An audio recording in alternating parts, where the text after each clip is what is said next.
analizar aspectos generales sobre la inmunidad. Habíamos indicado, jóvenes, que la inmunidad, también llamada resistencia, es la capacidad que el ser humano tiene de combatir las enfermedades. ¿Ok? Es a lo que comúnmente o vulgarmente se le llaman nuestras defensas. Es común escuchar a las personas decir está con defensas bajas. Y porque está con defensas bajas, la persona está enfermándose mucho actualmente. Es algo normal, es algo común que se dice, que las personas dicen, incluso los profesionales médicos te hablan de las defensas. Pero lo correcto es hablar de inmunidad, porque es el sistema inmune el que pone en marcha diferentes mecanismos que ya hemos revisado algunos de estos para poder justamente contrarrestar las enfermedades o en este caso la invasión de patógenos que pueden provocar enfermedad. Gilbert, ¿recuerdas tú qué es lo que significa la palabra patógeno?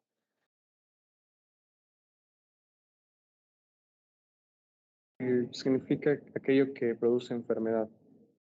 Patógeno viene del griego patos, ¿verdad? ¿No? Patos es sinónimo de enfermedad. Todo microorganismo, llámese virus, llámese bacteria, llámese parásito, llámese hongo, productos microbianos incluso, que estando presentes en el organismo son capaces de estimular la inmunidad y por ende, pues esto conlleva a la protección que la persona en este caso desarrolla, ¿no? Si la inmunidad obviamente no es capaz de contrarrestar la invasión de cualquier patógeno, este pues será capaz de desarrollar enfermedad. Por lo tanto, la falta de resistencia cuando no hay adecuadas defensas, como se dice vulgarmente, es cuando se habla de susceptibilidad. Una persona vulnerable, una persona susceptible es aquella que por alguna condición de base es más propensa a desarrollar algún tipo de enfermedad. Hay condiciones propias como condiciones ambientales que predisponen a que la persona en algún momento pueda desarrollar algún tipo de problema de salud. Por lo tanto, el cuerpo desarrolla dos tipos generales de inmunidad. Tenemos la innata, que revisamos la semana pasada, y ahora tenemos esta otra que se llama la adaptativa o específica. ¿Ok? Cuando se habla de inmunidad innata, César Jean-Paul, el término innato, ¿qué quiere decir? Que va a heredar de la madre. Pues, nosotros lo ¿Cómo, heredamos cómo? entonces, A ver, ¿cómo? que nosotros ya lo tenemos cuando nosotros nacemos, ya tenemos esa inmunidad. Es algo que viene con la persona, es algo que viene con el nacimiento, correcto. Obviamente, la madre durante el embarazo te proporciona anticuerpos a través de la placenta. Y esos anticuerpos es lo que le permite al niño, por ejemplo, defenderse durante los primeros tiempos de vida, dándole con ello tiempo a que el cuerpo humano desarrolle este otro tipo de inmunidad, que es la adaptativa. Se llama justamente adaptativa, ¿por qué? Porque aquí, como vamos a estudiar hoy día, se activan linfocitos. ¿Qué tipo de célula es el linfocito? Es una célula de defensa. ¿Qué tipo de célula sanguínea es? Un glóbulo blanco. Es un glóbulo blanco. Leucocito. Es uno de los glóbulos blancos. Así es. Cuando hablamos de inmunidad adaptativa, aquí hablamos de linfocitos. ¿Por qué? Porque aquí hay activación, como ves en la pantalla, como ves en la gráfica, hay ante la invasión de un antígeno específico, hay activación linfocitaria, sea por parte de linfocitos T, sea por parte de linfocitos B. Son estos linfocitos que se activan específicamente para combatir a una sustancia extraña hacia o para combatir un antígeno extraño en particular. ¿Ok? Aquí el sistema inmune reconoce a ese antígeno como extraño, responde a través de la activación de linfocitos y obviamente recuerda ese primer encuentro con ese antígeno gracias a que también produce linfocitos de memoria. Recordemos que la inmunidad no se ve, o perdón, la memoria inmunológica no la vemos nosotros en la inmunidad innata, la vemos en la inmunidad adaptativa. Es esa protección que la persona desarrolla en vida conforme se va exponiendo a distintos patógenos. Esa es la inmunidad adaptativa. Es una defensa, repito, dirigida contra antígenos específicos. Recordemos que la inmunidad innata abarca una amplia variedad de respuestas corporales contra una gran variedad de patógenos. Por eso no es específica, sino inespecífica. Pero en cambio, sí va a ser específica porque se desarrolla frente a determinados antígenos específicos. De ahí que son dos características claves de esta inmunidad. La especificidad de reconocer antígenos concretos o específicos, como su nombre lo señala, y lo otro de producir células de memoria, linfocitos de memoria, que van a actuar en encuentros subsecuentes con el mismo antígeno. Eso es importante y tomen nota. Los linfocitos de memoria responden frente a encuentros subsecuentes o posteriores. Yo me expongo por primera vez frente a un antígeno en particular. Ese antígeno desarrolló en mí inmunidad específica. ¿Ok? Yo puedo posteriormente volverme a encontrar con ese antígeno. Pero si yo previamente desarrollé ya una inmunidad específica, es muy probable que frente a un segundo encuentro me puedo igualmente infectar, pero tal vez no me voy a enfermar, o si me enfermo, probablemente la enfermedad va a ser más leve que la primera vez. ¿Qué pasó? El antígeno, cuando entra por primera vez a mi organismo, es capaz de activar linfocitos y esos linfocitos van a atacar de forma inmediata, pero otro grupo de linfocitos no van a atacar desde un principio, sino que estos van a quedar preformados o van a estar parcialmente maduros o parcialmente activos, activándose, repito, en lo posterior. Por eso es que una persona cuando se vacuna, la vacuna lo que hace es aplicar o inocular el antígeno atenuado, es decir, un antígeno que ha sido manipulado por laboratorio, al cual se le ha restado capacidad patogénica, es decir, capacidad de producir enfermedad, pero se le ha incrementado capacidad inmunológica. ¿Sí me entienden? O sea, se le resta capacidad de enfermar, pero se le incrementa capacidad inmunológica, es decir, de activar linfocitos de memoria para que la persona, cada vez que esté expuesta a ese antígeno por el cual fue vacunada la persona no se enferme.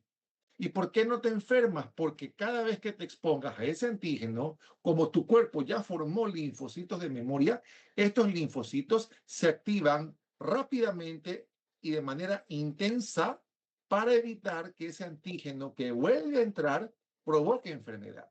Por eso, el objetivo básico de cualquier vacuna que tú tengas o que se te aplique, independientemente de su origen, el objetivo básico de cualquier vacuna es producir linfocitos de memoria. ¿Ok? Entonces, aquí estamos reconociendo antígenos específicos, estamos respondiendo gracias a la activación de linfocitos y estamos recordando encuentros con antígenos gracias a la formación de linfocitos de memoria. Eso que quede claro. ¿Ok? Entonces, recordemos que la semana pasada, cuando vimos inmunidad innata, nosotros indicábamos que la inmunidad innata involucra factores físicos, factores químicos, barreras naturales, también involucra la presencia de proteínas antimicrobianas. Aquí también se hablan de linfocitos, pero linfocitos NK, cuando hablamos de inmunidad innata. Hablamos de glóbulos blancos como neutrófilos y monocitos, porque aquí también participan los fagocitos. Se habló, por ejemplo, del complemento, se habló de los interferones, se habló de ciertas proteínas fijadoras de hierro, como la lactoferrina, se habló de las defensinas, se habló de las cininas, se habló de un grupo importante de proteínas que actúan como segunda línea de defensa dentro de la inmunidad innata, siendo la primera línea de defensa, en cambio, las barreras naturales. ¿Ok?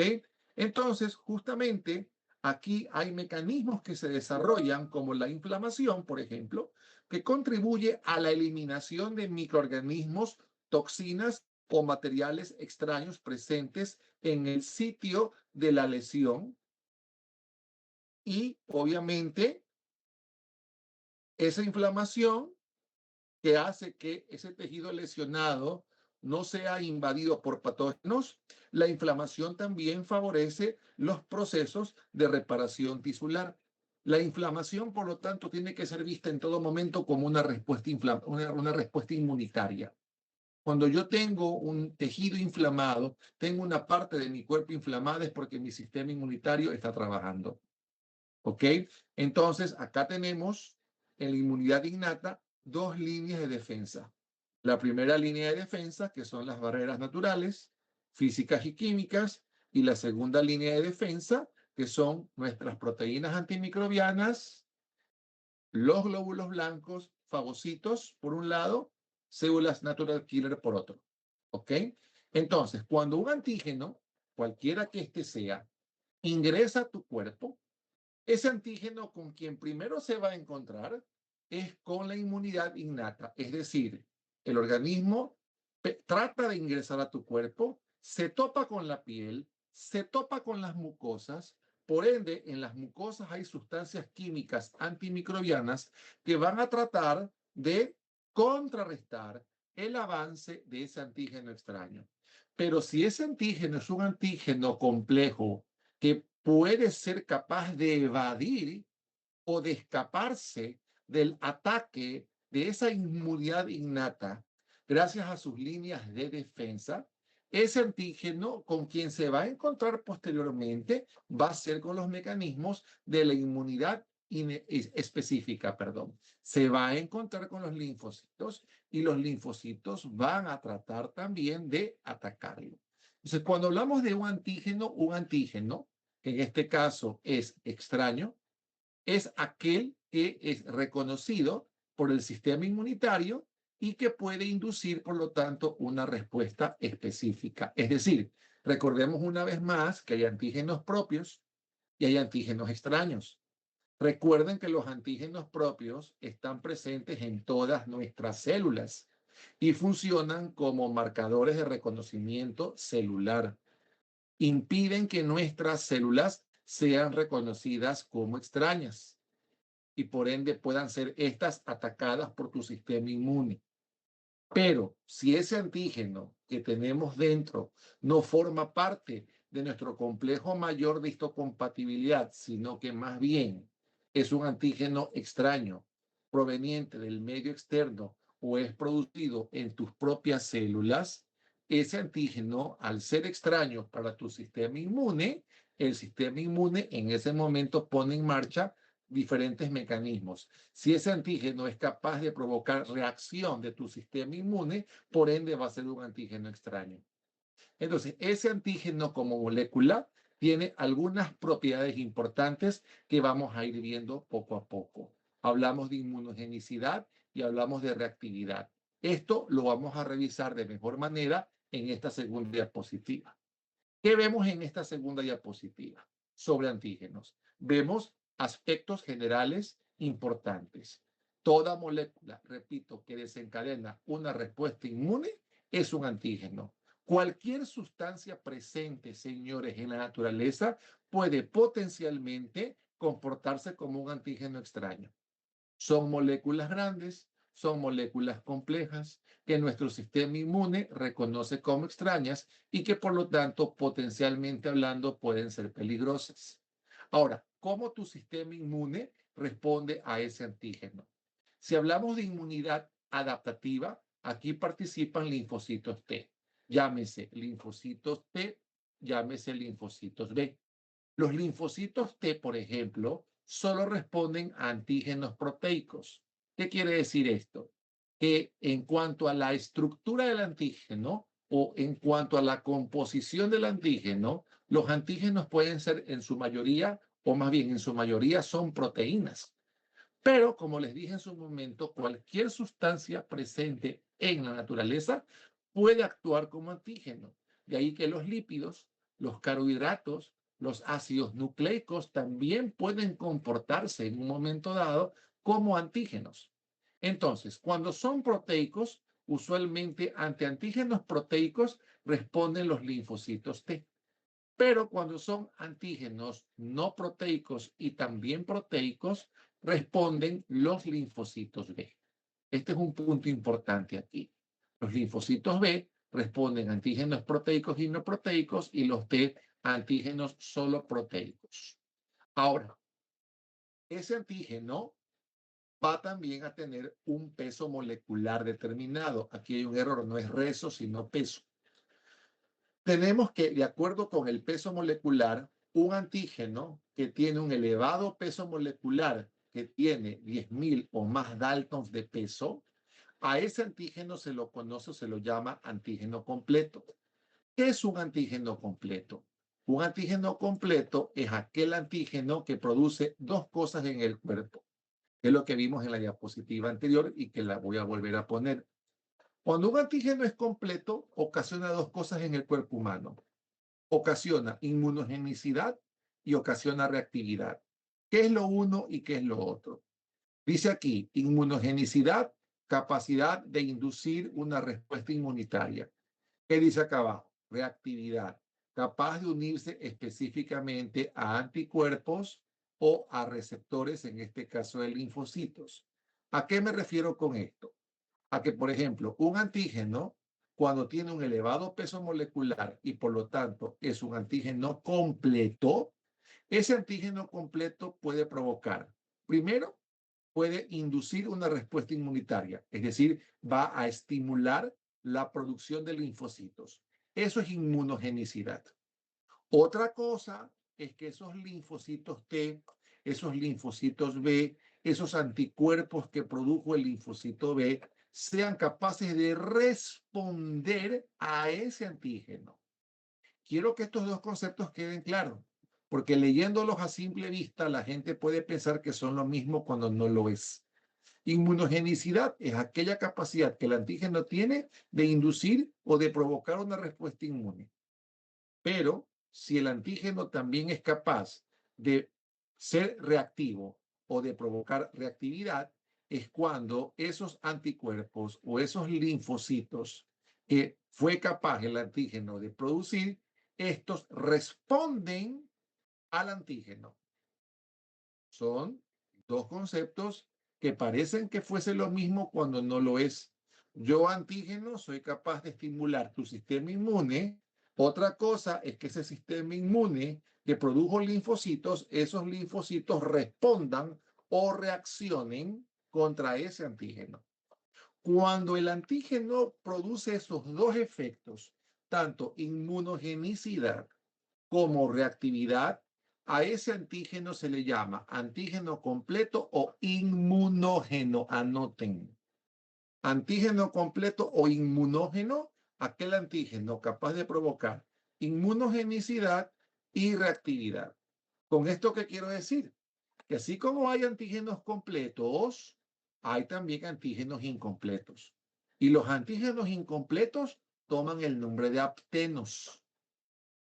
Inmunógeno es igual a antígeno completo. Apteno es igual a antígeno incompleto. ¿Por qué el apteno es un antígeno incompleto? Primero, el apteno tiene menor peso molecular que el antígeno completo. Y lo segundo es que el apteno presenta reactividad, pero carece de inmunogenicidad. O sea, de estas dos propiedades produce una de las dos. El incompleto o apteno. El completo o inmunógeno produce ambas. Entonces, algo importante con respecto a los aptenos es que dice aquí, los aptenos pueden estimular la respuesta inmunitaria solo si se unen a una molécula transportadora de mayor tamaño. Por ejemplo, Si este apteno que está en tu cuerpo se une a una molécula transportadora, ¿qué le va a pasar al apteno? Que el apteno, al estar unida o al estar unido a una molécula transportadora, ejemplo, proteínas, el apteno, ¿qué va a hacer? Va a aumentar su peso molecular y de apteno pasa a ser inmunógeno. O sea, de incompleto se vuelve completo. Y ya como completo desencadena, ahora sí, una respuesta inmunitaria completa, por llamarlo así. Mientras es apteno, solo produce reactividad. Pero cuando ese apteno pasa a ser inmunógeno, produce tanto reactividad como inmunogenicidad. Eso, por ejemplo, sucede con la penicilina. ¿Quién de ustedes aquí presentes es alérgico a la penicilina? ¿Quién me dice?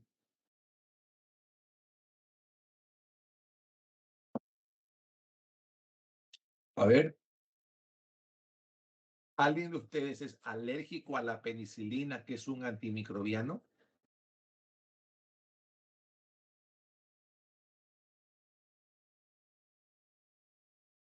Nadie. En buena hora. Si es así. Cuando la persona es alérgica a la penicilina, ¿eso qué quiere decir? Que la penicilina como fármaco se comporta en esa persona como un apteno. ¿Ya? La persona tiene la predisposición genética a ser alérgico a los fármacos. Cuando es alérgico a los fármacos, podría ser alérgico, por ejemplo, a la penicilina. Entonces, cuando esa persona por accidente se le aplica penicilina, la penicilina se comporta como un antígeno de bajo peso molecular o apteno. Pero como los fármacos en tu cuerpo se unen con proteínas que los transportan a través de la sangre, ¿qué pasa en ese momento? Si tú eres alérgico a la penicilina y la penicilina que se te ha aplicado, como es un apteno, al unirse con una molécula transportadora, se convierte en un complejo inmunogénico o inmunógeno, en ese momento tu cuerpo desencadena una respuesta inmunitaria y viene la alergia, viene la reacción alérgica. Entonces, hay ejemplos de aptenos como ciertas toxinas vegetales, como ciertos fármacos, en este caso penicilina, que cuando están en el cuerpo humano, ya como estos son aptenos, al unirse con proteínas de transporte, se vuelven inmunógenos y al volverse inmunógenos, obviamente en ese momento desencadenan una respuesta inmunitaria. Entonces, recordemos esta parte que es importante.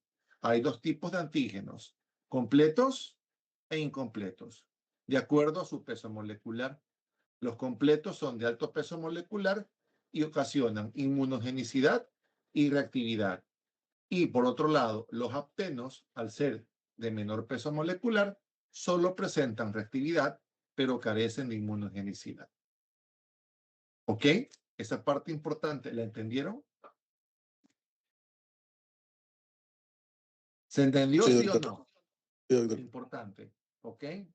Very good, very well. Ahora, cuando ese antígeno, por ejemplo, presente en tu cuerpo, desencadena una respuesta inmunitaria y esa respuesta inmunitaria como consecuencia de la exposición a ese antígeno produjo anticuerpos, ¿a dónde ese anticuerpo se une con respecto a la estructura del antígeno? Este es un antígeno, ¿no? Si lo ves, ¿ok? El antígeno en su superficie, como ven ustedes, presenta unas regiones específicas a las cuales las conocemos con el nombre de epítopos. Epítopos, también llamados determinantes antigénicos. ¿Qué es un epítopo en pocas palabras? Un epítopo es aquella región del antígeno que va a ser reconocida, en este caso, por un anticuerpo, y el anticuerpo se une a este. ¿Ok? Entonces, como hay múltiples anticuerpos, como hay también múltiples tipos de antígenos, algo importante aquí de entender es lo siguiente, que para que el anticuerpo o incluso para que un linfocito T pueda unirse con ese antígeno, un aspecto básico aquí es el siguiente. La estructura del epítopo debe concordar con la estructura del anticuerpo para que haya unión antígeno-anticuerpo. Recordemos que cuando hay unión antígeno-anticuerpo, se produce en ese momento un complejo inmune y por ende hay respuesta inmunitaria. Hay una reacción inmunitaria.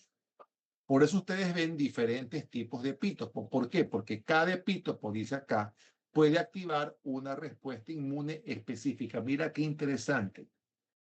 O sea, un mismo antígeno, al tener diferentes epítopos, cada epítopo responde a un anticuerpo en particular o a un linfocito T en particular.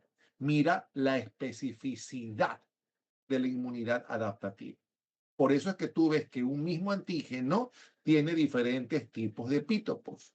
Por lo tanto, cuando el epítopo se une con el anticuerpo o se une con el linfocito T, se está provocando en ese momento una reacción inmunológica.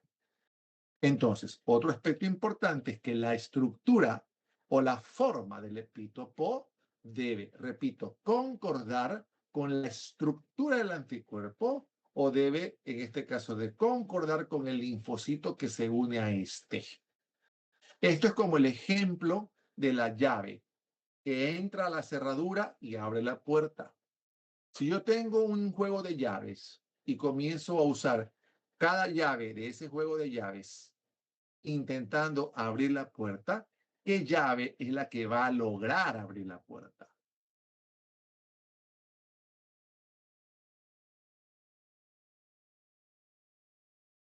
¿Qué tiene que la llave tener para poder abrir la cerradura, en este caso de la puerta? El patrón correcto. La misma forma. Tiene que encajar perfectamente.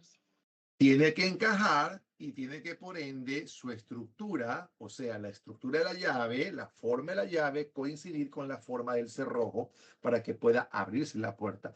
Haz de cuenta que aquí ocurre lo mismo. La forma del epítopo debe ser parecida a la forma del anticuerpo para que ambos puedan unirse y pueda en ese momento desencadenarse la reacción inmunitaria. Entonces, tomen en cuenta que con sistema inmune hay muchos términos nuevos.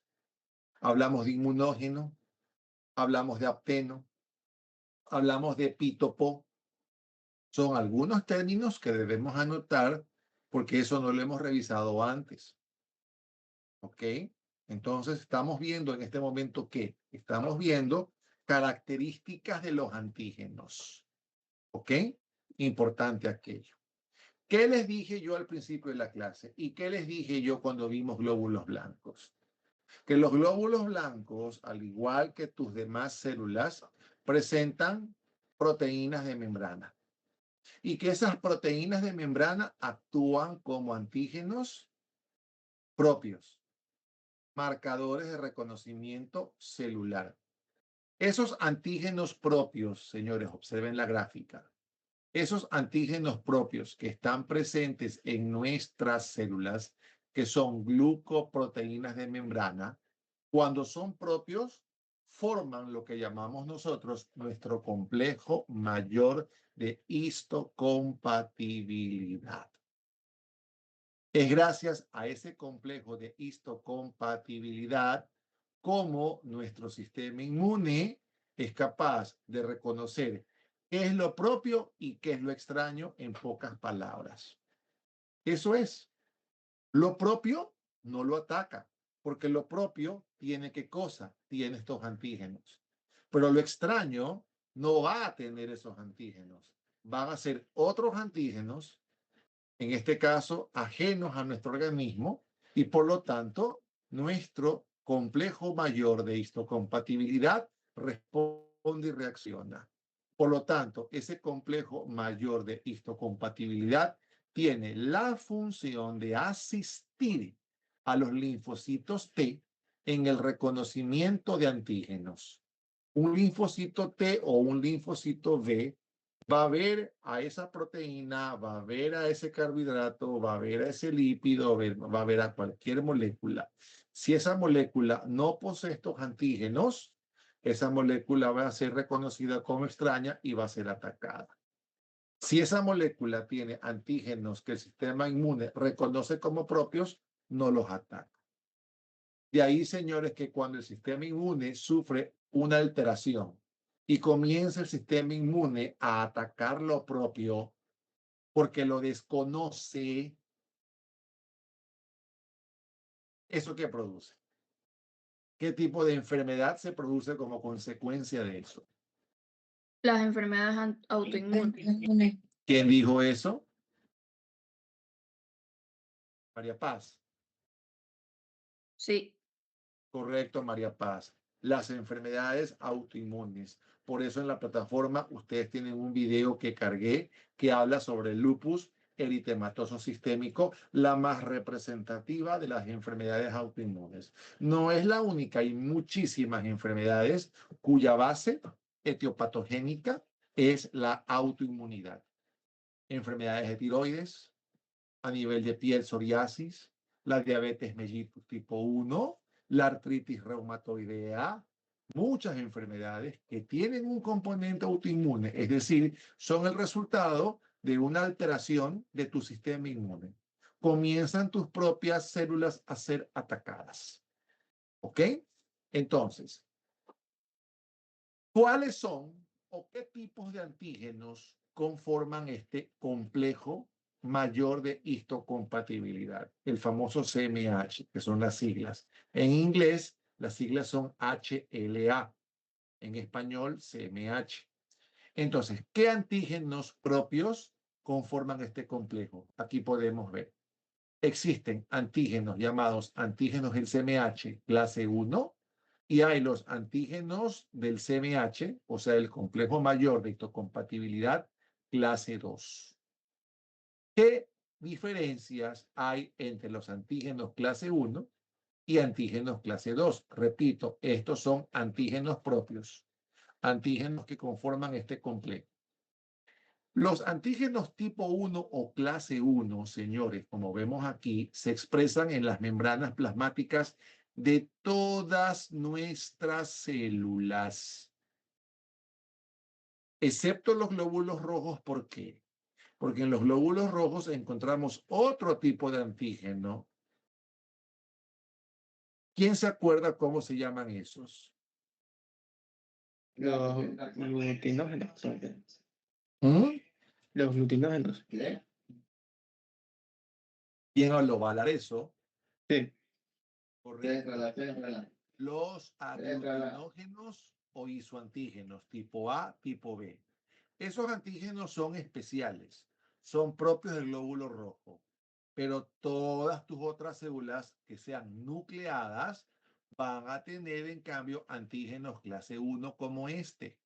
Neuronas, epitelio, tejido conectivo. En todos estos lugares van a haber moléculas clase 1. Ya vamos a ver más adelante qué significa esto que está aquí abajo, que no lo he explicado todavía. El CD8, el CD4. Eso todavía no lo voy a topar, lo vamos a ver después. Entonces, esas moléculas clase 1, ¿dónde están ubicadas? En todas nuestras células del cuerpo. Pero mira que las moléculas clase 2 están localizadas en un grupo especial de células a las cuales llamamos o conocemos como células presentadoras de antígenos, las famosas CPA. Un ejemplo de estas son las llamadas células dendríticas que las mencionamos en su momento cuando estudiamos hematopoiesis, porque en la médula ósea es donde también estas se producen junto con las células sanguíneas. Entonces, en estas CPA, que son las encargadas de la vigilancia inmunológica, anoten eso, vigilancia inmunológica, esa es una propiedad también del sistema inmune, vigilar la entrada de patógenos. Estas CPA actúan como verdaderos policías que están vigilando permanentemente el ingreso de antígenos extraños para ir y capturarlos en ese momento y presentárselos al sistema inmune. En esas células presentadoras de antígenos encontramos en cambio las moléculas clase 2. Pero un dato importante, los macrófagos que ya hemos estudiado y los linfocitos B también se comportan como células presentadoras de antígeno. Es decir, estas también poseen moléculas clase 2. Entonces, la idea clave aquí, ¿cuál es? Entender que el complejo mayor de histocompatibilidad permite que el sistema inmune distinga lo propio de lo extraño, coordinando con ello la respuesta inmune adaptativa. Es decir, mis linfocitos trabajan con la ayuda del complejo mayor de histocompatibilidad. Son esos antígenos los que orientan a que tus linfocitos respondan si ese antígeno es extraño y de no responder si ese antígeno es propio. Esta última parte es clave, señores. Si tú entiendes esto, estás del otro lado. Así que espero hayan tomado nota. ¿Alguien no entendió esta parte?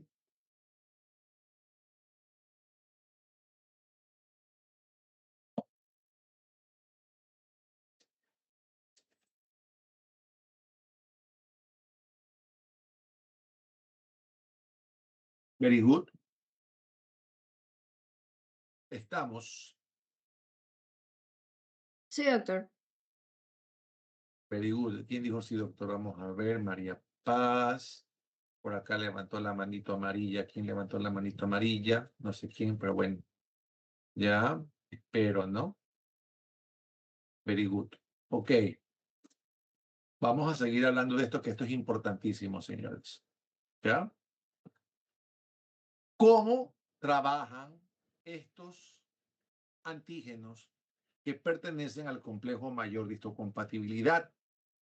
Señores, aquí se habla del procesamiento antigénico. A ver, para entender mejor esto. Para que ese antígeno extraño sea presentado al linfocito por parte del complejo mayor de histocompatibilidad, ese antígeno previamente debe pasar por este proceso de preparación para entenderlo de mejor manera. ¿Ya? Hay, de acuerdo a su origen, dos tipos de antígenos. Hay antígenos exógenos y hay antígenos endógenos. Un antígeno exógeno es aquel antígeno que está por fuera de nuestras células, que viene por lo general del exterior, que ingresa a tu cuerpo y por ende desencadena una respuesta inmunitaria. ¿Ok? Pero hay antígenos que son endógenos, es decir, que vienen del interior de tus células. ¿Quién de ustedes recuerda la semana pasada cuando se habló de interferones y yo decía que los virus son capaces de producir enfermedad siempre que estos sean replicados? ¿Quién de ustedes recuerda lo que es la replicación viral? Cuando un virus entra al núcleo de la célula, se va multiplicando y así una vez que se multiplica lo suficiente, sale de la célula y va a tus células a seguirse multiplicando. Entendí que el virus entra a tu célula y va a ¿dónde me dijiste? Al núcleo.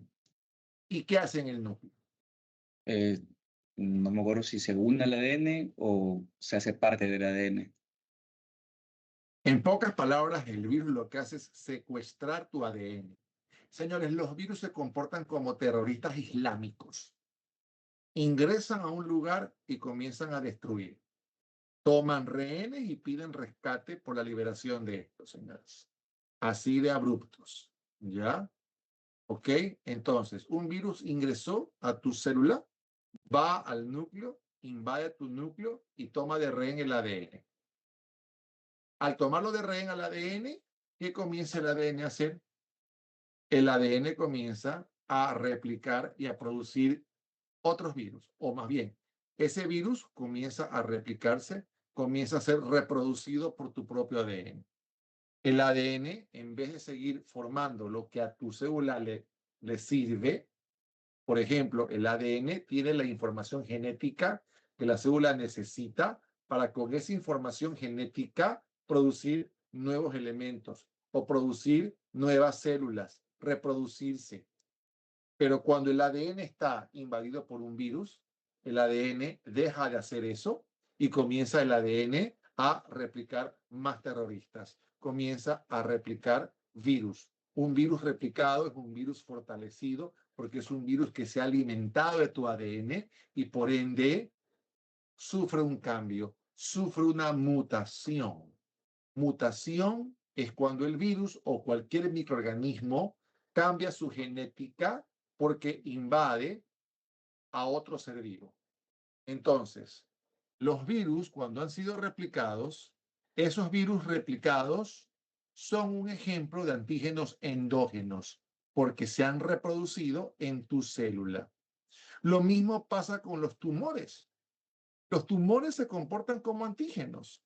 Las células tumorales que comienzan a reproducirse de forma indiscriminada, no hay un control en la mitosis celular y eso lleva al desarrollo de tumores. Esos tumores que se desarrollan dentro de tus células también son antígenos endógenos. ¿Ok? Un antígeno exógeno, por ejemplo, es una bacteria que ingresa a tu cuerpo. Un antígeno exógeno puede ser un material particulado, polvo, polen, que al ingresar a tu cuerpo genera una reacción de hipersensibilidad, una alergia que también es mediada por tu sistema inmune. ¿Ok? Entonces, hay antígenos endógenos, hay antígenos exógenos. ¿Qué vemos aquí en la gráfica? Vemos un antígeno de qué tipo. A ver. Exógeno. Exógeno. Exógeno. Este es un antígeno exógeno, está por fuera, pero ingresa a tu célula. ¿Pero cómo ingresa a tu célula? Suponiendo que esta sea una célula presentadora de antígenos. Una célula dendrítica puede ser un macrófago, como también puede ser un linfocito B. Suponiendo que es una CPA. Esa CPA está tras la casa de cualquier antígeno. Usualmente las células presentadoras de antígenos, como las células dendríticas, responden frente a antígenos exógenos. Ese es un punto importante. Entonces, el antígeno exógeno se encuentra con la CPA. ¿Qué hace la CPA? Se adhiere al antígeno y forma pseudópodos en su membrana. Haz de cuenta que este es un transporte vesicular, es una forma de endocitosis. Mira, el antígeno se une a la membrana, se forman pseudópodos, estos engloban al antígeno y el antígeno, por ende, es fagocitado, es ingerido por la CPA. ¿Pero cómo lo ingiere? Lo ingiere dentro de una vesícula llamada fagosoma o llamada endosoma. Estamos aquí ejemplificando una fagocitosis, en este caso por una CPA frente a un antígeno exógeno. ¿Cómo el antígeno exógeno entra? Entra en una vesícula, en un endosoma o fagosoma, y por dentro, ¿cómo lo ves? Lo ves fragmentado. Estos son fragmentos antigénicos peptídicos que han sido digeridos y que se encuentran dentro de un fagosoma. Primer paso, fagocitosis o endocitosis del antígeno. Segundo paso, digestión del antígeno en fragmentos peptídicos. Cuando esto está pasando dentro de la CPA, simultáneamente, señores, la CPA está sintetizando y empaquetando moléculas del complejo mayor de histocompatibilidad, pero que son moléculas clase 2. ¿Por qué son moléculas clase 2? A ver. Y no clase 1. Porque están en la CPA. ¿Quién dijo eso, Gilbert? Sí, doctor. Correcto. Está siguiendo la clase. Las moléculas clase 2 se encuentran en la CPA. Por lo tanto, si esta es una CPA, va a tener moléculas clase 2. Esas moléculas clase 2 están siendo producidas y están siendo empaquetadas en otras vesículas. Aquí hay dos vesículas, unas que contienen moléculas clase 2 y otras que van llevando dentro fragmentos peptídicos del antígeno. Por lo tanto, el cuarto paso, ¿en qué consiste? Consiste en la fusión de estas dos vesículas. ¿Sí ves? Se fusiona la vesícula con el antígeno extraño y se fusiona también con la vesícula que contiene las moléculas clase 2. En el momento en que estas dos vesículas se fusionan, producto de esa fusión queda una sola vesícula. ¿Y qué es lo que te llama la atención aquí? Que cada fragmento peptídico antigénico se une a una molécula clase 2. La molécula clase 2 coge al antígeno, lo agarra, haz de cuenta, y esa vesícula entera, por exocitosis, sale y al salir de la célula CPA, inserta en su membrana la molécula clase 2 junto con el fragmento peptídico. ¿A dónde lleva ese fragmento peptídico de este modo la CPA? ¿A quién se lo lleva? ¿Quién me dice? Al linfocito. ¿Quién dijo eso? María Fernanda. ¿Cuál? María Fernanda. María Fernanda Sánchez. Correcto, querida. Y tú que no querías recibir clase, me dijiste esta tarde. Date cuenta lo importante que fue haber venido, ¿verdad? Estar conmigo siempre, ¿verdad? Sí, doctor. ¿Qué es de tu ñaña? ¿Cómo está tu ñaña? ¿Qué es la vida de ella? Ahí, doctor, estudiando para los STEPS. All right, Ringa. Ya, me parece muy bien. Ya. Dile que de vez en cuando entra a mis clases para que esos steps los dé de mejor manera. ¿Qué te parece? Está bien, doctor, yo le diré, para que pase con suerte. Claro, pues solamente viéndome ya, ya es pura suerte nomás. ¿Ya?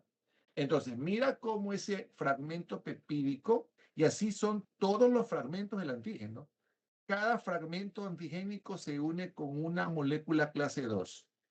Y así es como la CPA lleva a ese antígeno al linfocito. El linfocito ve al antígeno así, inserto en la membrana, y en ese momento lo analiza y dice, ¿será propio o no?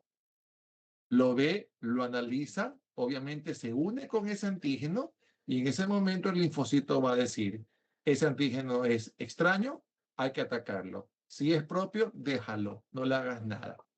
En pocas palabras es eso. Entonces, el antígeno para ser presentado al sistema inmune tiene que previamente procesarse. Y eso es lo que están viendo ustedes en secuencia. Por lo tanto, si queremos decir de otra forma cuál es la función del complejo mayor de histocompatibilidad, otra forma de poderlo explicar es diciendo que el complejo mayor de histocompatibilidad, por medio de sus antígenos, va a procesar y presentar antígenos extraños al sistema inmunitario.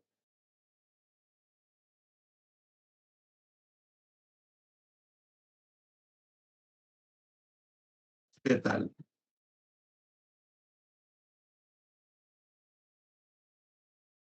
Pregunto, si yo te mando a leer esto a la casa, ¿lo vas a entender así de buenas a primeras?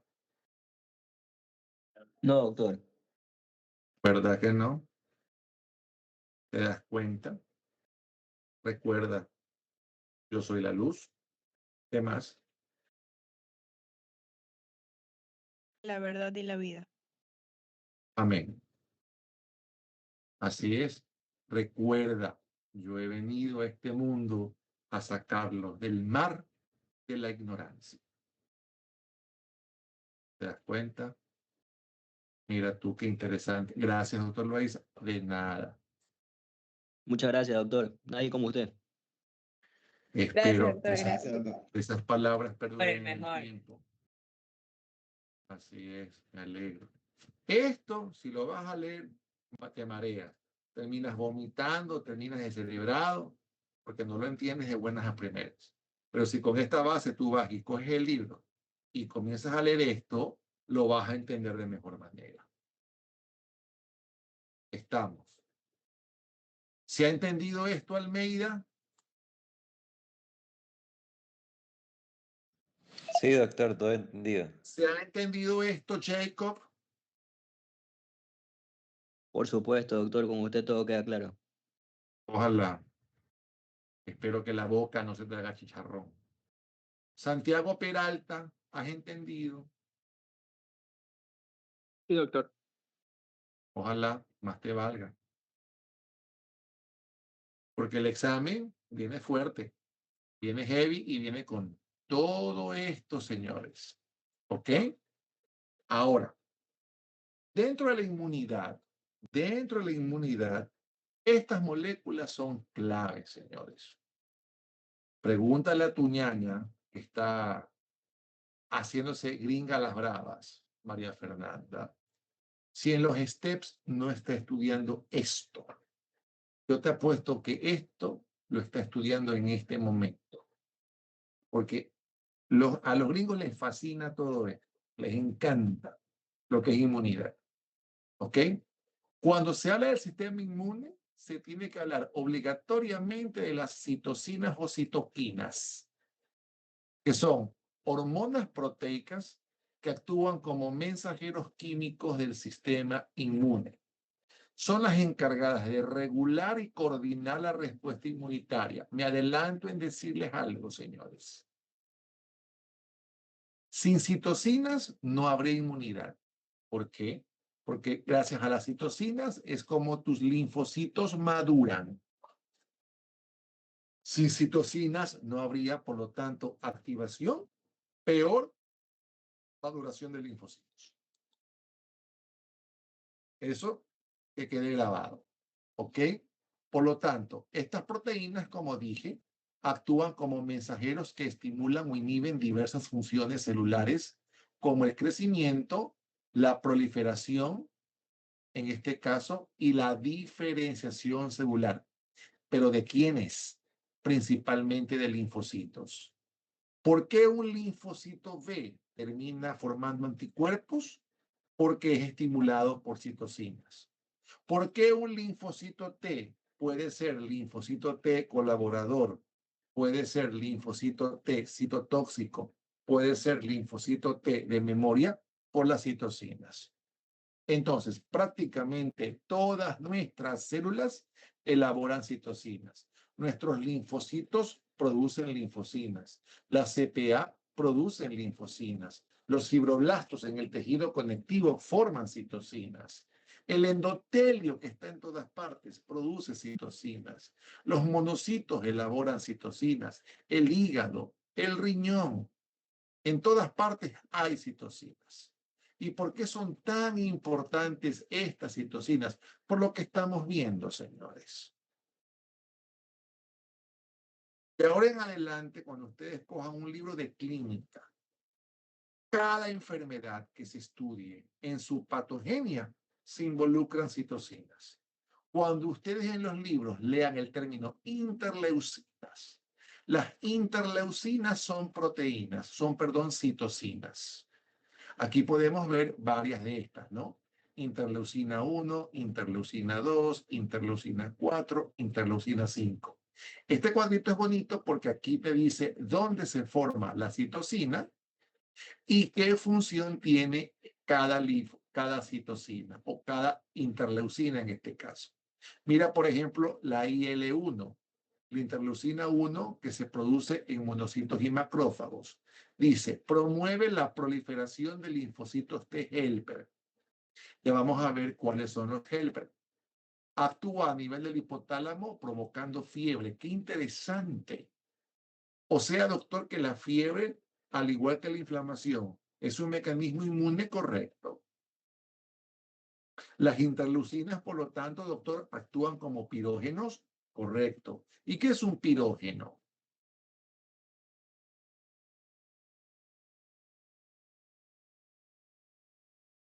¿Quién sabe? Es alguna molécula que causa la fiebre. Es una sustancia química, molécula capaz de inducir fiebre. Por lo tanto, la fiebre, ¿qué te está indicando en una persona? Si la persona desarrolla fiebre, es porque hay sistema inmunitario que está trabajando. Hay formación de interleucinas. La fiebre es una manifestación, no una enfermedad, señores, cuidado.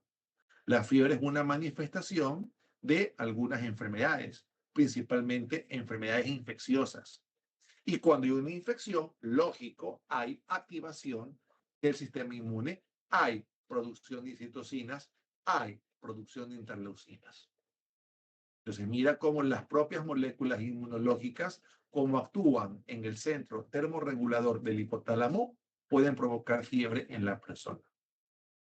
Por eso la fiebre, señores, se convierte en un indicador. Es importante.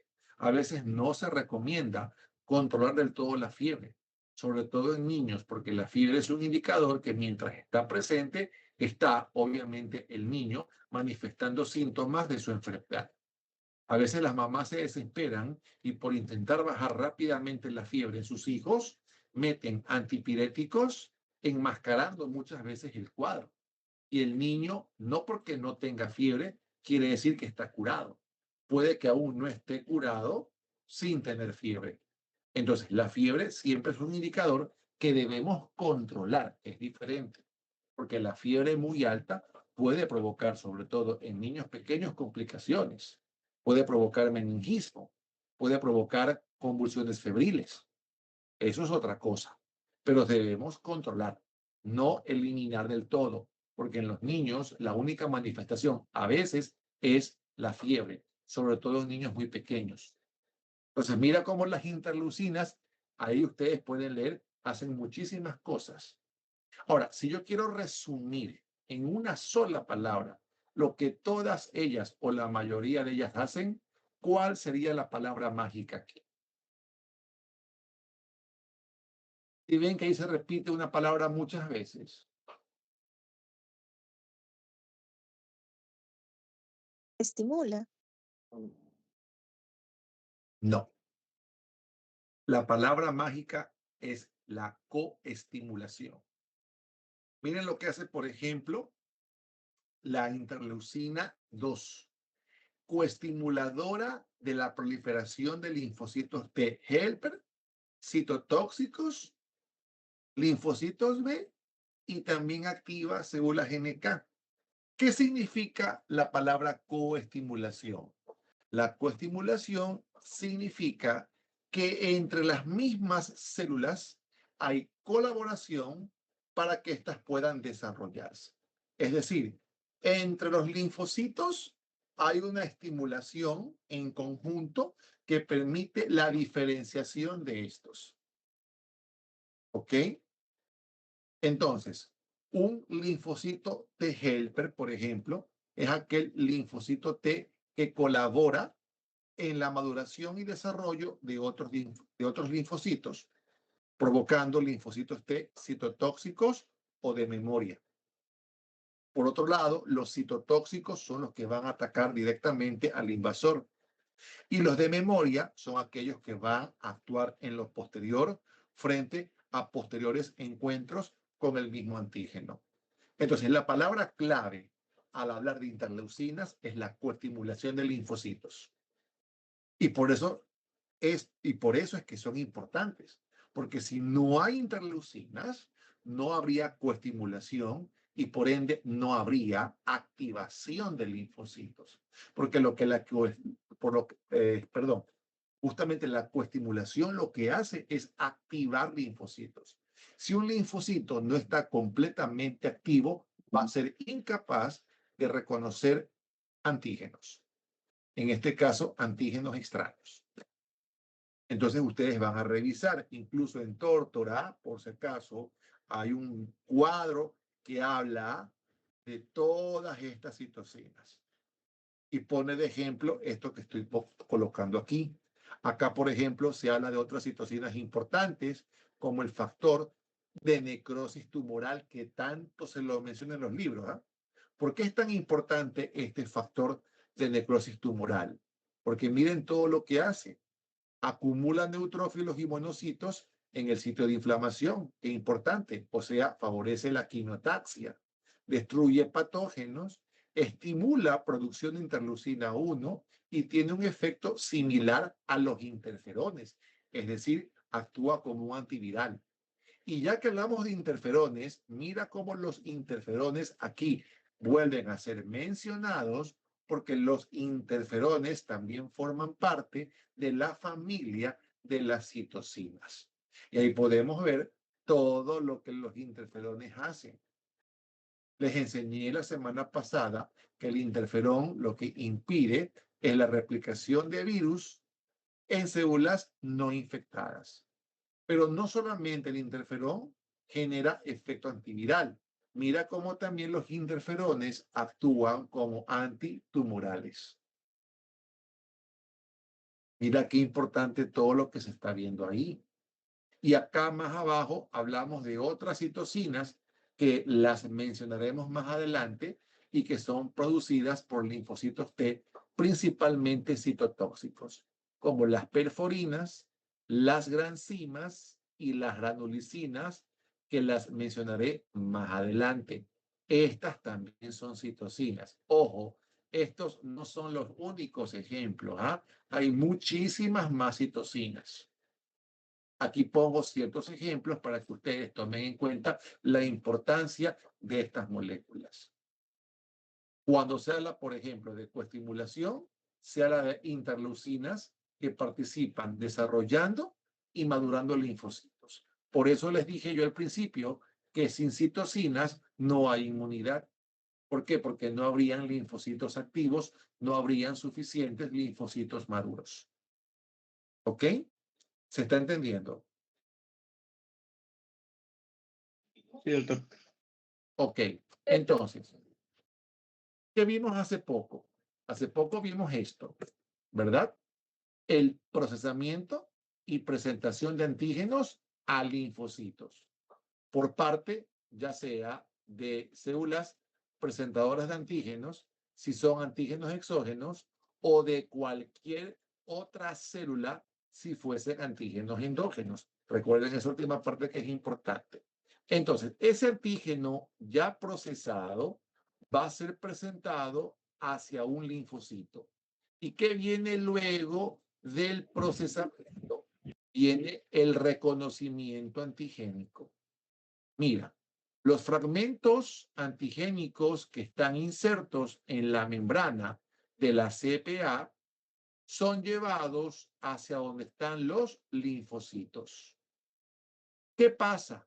Ese antígeno que fue procesado aquí dentro, como vimos en la diapositiva anterior, es inserto en la membrana junto con una molécula clase, en este caso sería, si es un fragmento antigénico en una CPA, sería moléculas clase 2 unidas al antígeno extraño.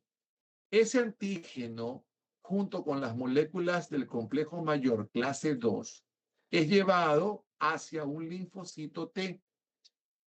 ¿Y con quién se une ese antígeno ya procesado? Se une con este receptor.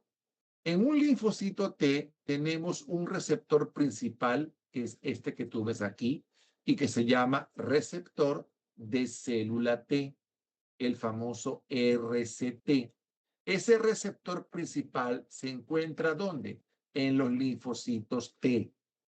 Ese RCT se une con antígenos exógenos que han sido procesados en células CPA junto a moléculas clase 2 del CMH.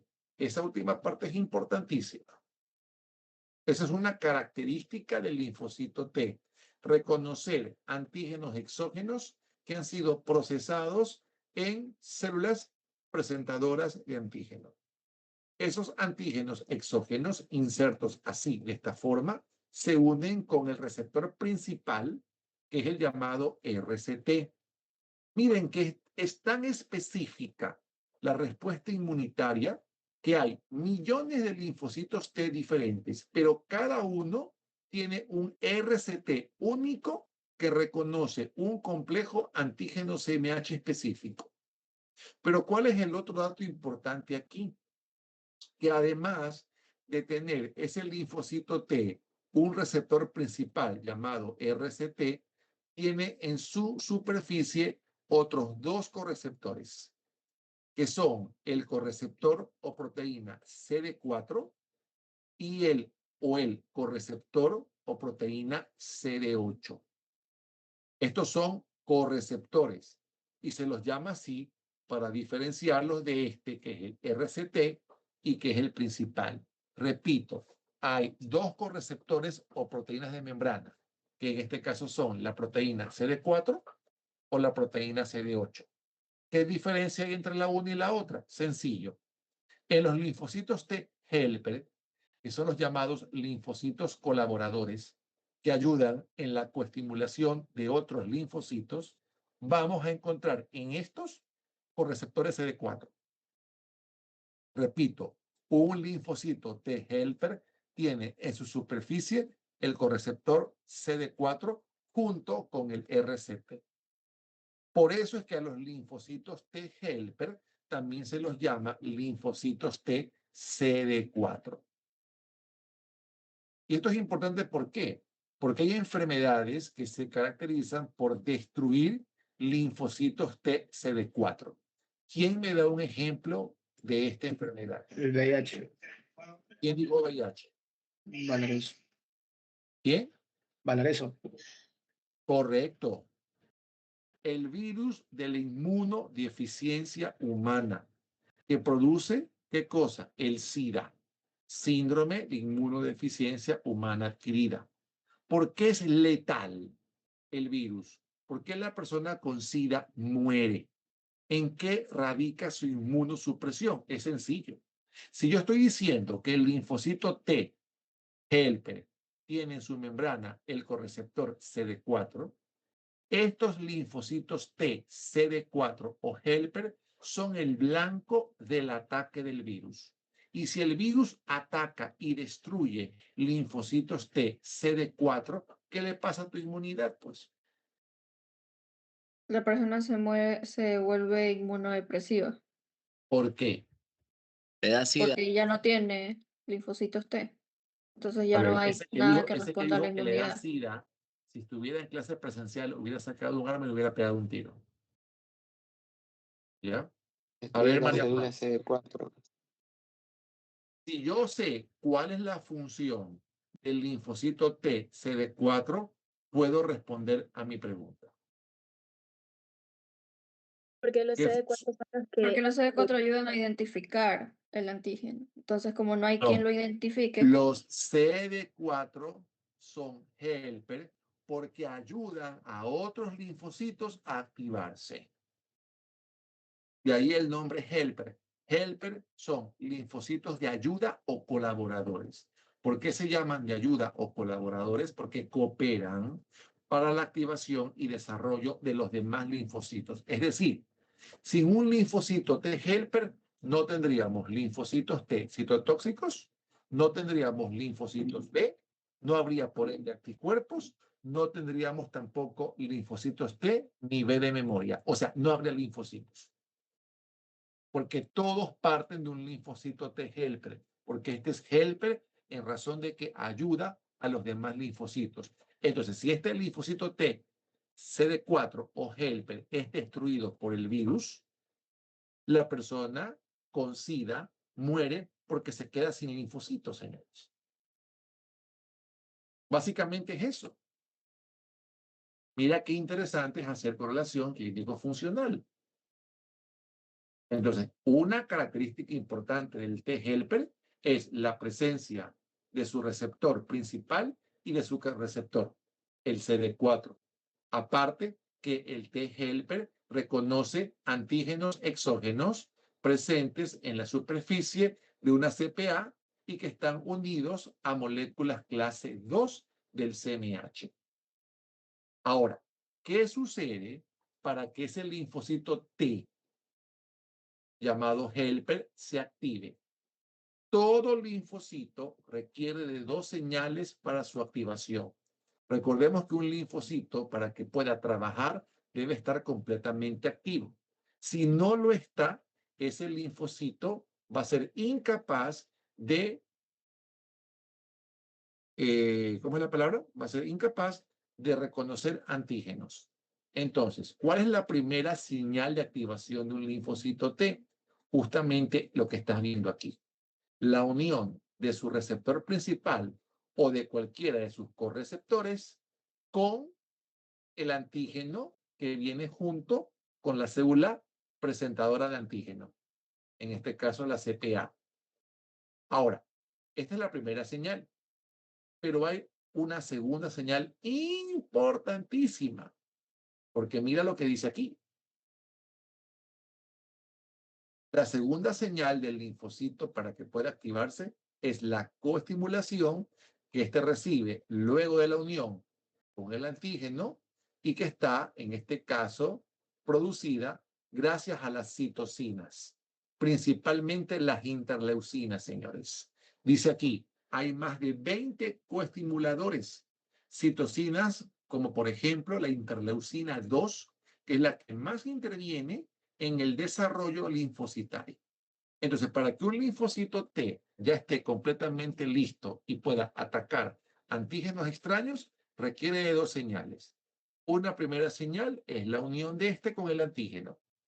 Y la siguiente señal es que ese linfocito reciba suficiente coestimulación. Y esa coestimulación, ¿quién se la proporciona? Se la proporcionan las citocinas que son producidas a través del T-helper o TCD4. Ahí tenemos ya un linfocito listo para trabajar. Entonces, cuando el linfocito ha recibido suficiente coestimulación, mira, ese linfocito T se activa, aumenta de tamaño, comienza a proliferar y comienza a formar clones. ¿Qué son clones? Son células idénticas a su célula predecesora. Clones, millones de linfocitos T que mantienen la misma estructura que sus células predecesoras u originales en este caso. Entonces, esta activación, este aumento, esta maduración de linfocitos se lleva a cabo, por ejemplo, en los órganos linfáticos secundarios. ¿Quién me da ejemplos de órganos linfáticos secundarios?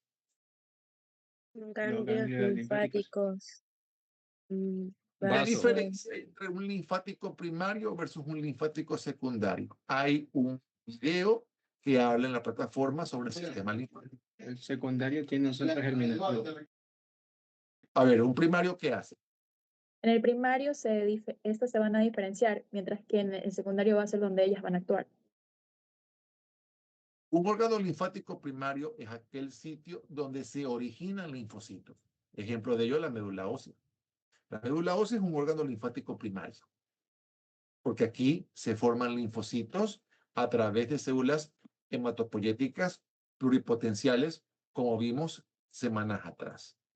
Pero ese linfocito completa su maduración en órganos linfáticos secundarios. Ejemplo de ello, ganglios linfáticos.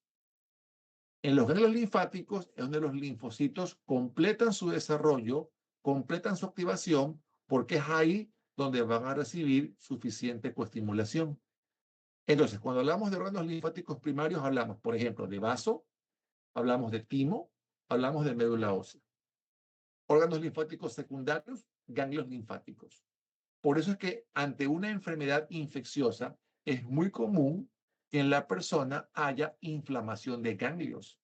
¿Les ha pasado a ustedes que cuando tienen una faringoamigdalitis se sienten unas pelotas en el cuello? Unas bolas, cuando se las tocan duelen. ¿Esos qué son? Son ganglios linfáticos inflamados. A eso se le llama adenitis. O tú tienes una adenitis cervical y estás con dolor de garganta, fiebre y malestar, esa adenitis es reactiva a esa infección de garganta que tú tienes. Son, por lo tanto, ganglios linfáticos que están aumentados de tamaño porque en ellos se está llevando, ¿qué cosa? Se está llevando a cabo la activación de linfocitos T. Por ejemplo, ¿ok? Entonces, un linfocito T completa su desarrollo en órganos linfáticos secundarios gracias a la coestimulación. ¿Y quién la proporciona? Las interleucinas. ¿Quiénes producen interleucinas? Algunas células. Glóbulos blancos, linfocitos T colaboradores, entre otros. Pero, ¿qué sucede dentro de ese desarrollo de linfocitos? Mira este segundo recuadro de acá, importantísimo. Un linfocito T, para poder completar su desarrollo, debe primero unirse con el antígeno y luego recibir suficiente coestimulación. Pero hay un detalle importante aquí. y espero que los que estén dormidos se levanten de la cama. Habrá una población de linfocitos que no van a recibir suficiente coestimulación por parte de citocinas. Esos linfocitos que no alcanzan a recibir suficiente coestimulación pasan a un estado, llamémosle, de inactividad parcial o un estado de latencia que se lo conoce en inmunología con el nombre de anergia. La anergia, ¿qué es cuando un linfocito no recibe suficiente coestimulación en este proceso de activación y eso lo lleva a un estado prolongado de inactividad. Es decir, no vas a ver esto, sino que vas a ver esto. Vas a ver a un linfocito T anérgico inactivo. ¿Qué pasa a ser qué? ¿Quién me dice? ¿La anergia a qué lleva? A ver si los repetidores se acuerdan.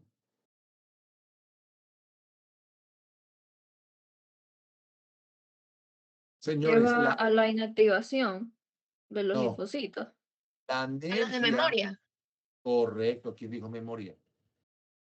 Yo, Natalie. Natalie, muy bien, Natalie, correcto. La anergia es la que va a producir linfocitos de memoria.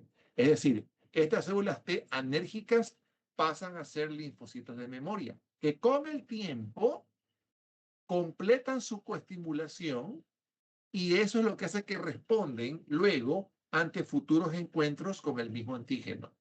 No actúan de primera porque están en anergia. Pero más adelante, cuando yo me vuelvo a encontrar con ese antígeno, salen de la anergia y comienzan ahora sí a atacar de forma rápida e intensa. Entonces, no olvidar que la anergia es el resultado de la falta de coestimulación en algunos linfocitos que pasan a ser en primera instancia linfocitos de memoria, que luego, ante un segundo encuentro con el mismo antígeno, completan esa activación, reciben la coestimulación que no recibieron en un primer momento y ahora sí pueden estos atacar. Esta parte, señores, es importantísima dentro de este capítulo. Ahí podemos ver un linfocito T CD4 es igual a un linfocito T helper. Reconocen complejos antígenos CMH2 en la superficie de una CPA. Y otro aspecto importante del T helper, ¿cuál es? Que van estos a secretar citocinas, especialmente interleucina 2. Y es justamente esta interleucina 2 la que va a ser el principal coestimulador de los demás linfocitos. En este caso, citotóxicos, B, NK y de memoria. Entonces, a mayor producción de interleucina 2, se va a generar con ello un mecanismo de retroalimentación positiva que inducirá una mayor proliferación de linfocitos. A mayor formación de interleucina 2, mayor proliferación de linfocitos. Tanto linfocitos B como células NK, linfocitos T citotóxicos, entre otros. Entonces, mira qué importante es la función de esta célula llamada T helper. Por lo tanto, si hay linfocitos que no reciben suficiente coestimulación, estos pasan a ser linfocitos de memoria, ¿ok? Los cuales van a responder en futuros encuentros con el mismo antígeno de forma más rápida y eficaz. Y por acá, ¿qué tenemos? Tenemos a los otros linfocitos, que son los llamados linfocitos T citotóxicos. Mira aquí un aspecto importante. Despierten del sueño, señores. Despierten de la anergia en la que se encuentran en este momento. ¿Recuerdan ustedes que habían dos correceptores? CD4 y CD8. ¿Dónde estaban los CD4? En los linfocitos helper. En los T helper que están al lado, correcto. Pero en cambio, mira cómo el correceptor CD8 está en cambio en las llamadas células T citotóxicas. Ambos tienen el RCT, pero aparte está el correceptor. El CD8 en las T citotóxicas, el CD4 en las T helper. Entonces, a diferencia de un T helper, el T citotóxico, ¿qué hace? Reconoce, mira la gráfica aquí, reconoce antígenos que están insertos a moléculas clase 1 del complejo mayor de histocompatibilidad. ¿Y en qué células encontramos nosotros antígenos clase 1? Todas las nucleadas. En toda célula nucleada del cuerpo. Por lo tanto, si yo tengo una célula que ha sido infectada por un microbio, ejemplo virus, y este virus se replicó, o es una célula que ha sido invadida por tumores, proteínas tumorales que se están desarrollando, o se le ha trasplantado a esa persona un órgano cuyo complejo mayor de histocompatibilidad no es igual al del donador, es ahí cuando con estas células, estas T citotóxicas atacan. Es decir, cuando yo trasplanto un tejido y ese tejido no ha sido recibido como debe de ser, no ha sido reconocido, sino rechazado, el rechazo de un órgano trasplantado se debe al ataque que ese órgano recibe por parte de los T citotóxicos. Por lo tanto, el T citotóxico es un linfocito que reconoce antígenos endógenos formados en cualquier célula y que están unidos al complejo mayor tipo 1. Mientras que el T helper reconoce antígenos exógenos que están unidos, en cambio, a células presentadoras de antígenos. De igual manera, ese T citotóxico también requiere de coestimulación y requiere también de una primera señal, que es la unión de este con el antígeno presente en una célula del cuerpo que tiene moléculas tipo 1 del CMH. ¿Ya? Entonces, mira, qué importante es revisar esto y estudiarlo, porque estamos hablando aquí de inmunidad pura. Esta es la base de la inmunidad, el desarrollo linfocitario a partir de una coestimulación mediada por citocinas. ¿Ok? Estamos. Entonces, ¿cómo ese linfocito T citotóxico va a destruir finalmente el patógeno? Para que tengan un poquito más clara la idea, un T helper o colaborador es aquel linfocito que planifica la batalla. Es decir, cuando tú tienes una batalla, el general de los ejércitos, los comandantes, son los que coordinan el ataque con el enemigo. El general, sentado en su caballo, va al frente del ejército y es el que da la orden para que los soldados comiencen en ese momento a disparar. Entonces, en una batalla campal, en tu cuerpo, el T-helper es el que comanda el ataque, porque es el que va a coestimular, o más bien, le va a dar armas a los soldados para que los soldados vayan y ataquen al invasor. Entonces, en esa batalla campal, ¿quiénes serían los soldados? Los T citotóxicos. Entonces, ¿cuáles son las armas que los T citotóxicos tienen para atacar? Aquí podemos ver las citocinas, como las rancimas, las granulicinas y las perforinas, que las mencionamos en el cuadro anterior. Entonces, aquí, por ejemplo, tú tienes una célula de tu cuerpo que ha sido infectada por un microbio. Como es una célula de tu cuerpo, por lo tanto, esta molécula del CMH va a ser molécula clase 1, porque lleva un antígeno endógeno, un antígeno que se ha producido dentro de esa célula. Ese antígeno endógeno se une con el RCT de este T citotóxico. Este T se activa y comienza en ese momento a liberar granzimas. ¿Y qué hacen las granzimas? Mira, van a donde está la célula infectada por el microbio e inducen apoptosis. Apoptosis tanto, en este caso, no apoptosis, perdón, sí, apoptosis, perdón, pero de la célula infectada. ¿Qué quiere decir, señores, apoptosis? ¿Quién sabe? Muerte celular prolongada. Muerte celular Elipsis programada. celular. No prolongada, programada. Es Sí, la doctor, es muerte que me... celular programada en cualquier célula. Pero cuando yo acelero la apoptosis, estoy acelerando la muerte de esa célula. Eso es lo que hacen las granzimas. Las granzimas lo que hacen es acelerar la apoptosis, destruyendo, en este caso, la célula que ha sido invadida por el microbio. El microbio es liberado y luego fagocitado. Aquí tú tienes de nuevo a un glóbulo blanco, neutrófilo o macrófago, que está fagocitando a esos patógenos que han sido liberados porque la célula que albergaban ha sido destruida por granzimas. Este, por lo tanto, es un modo de ataque. Aquí tenemos un arma que el soldado utiliza para destruir patógenos, granzimas.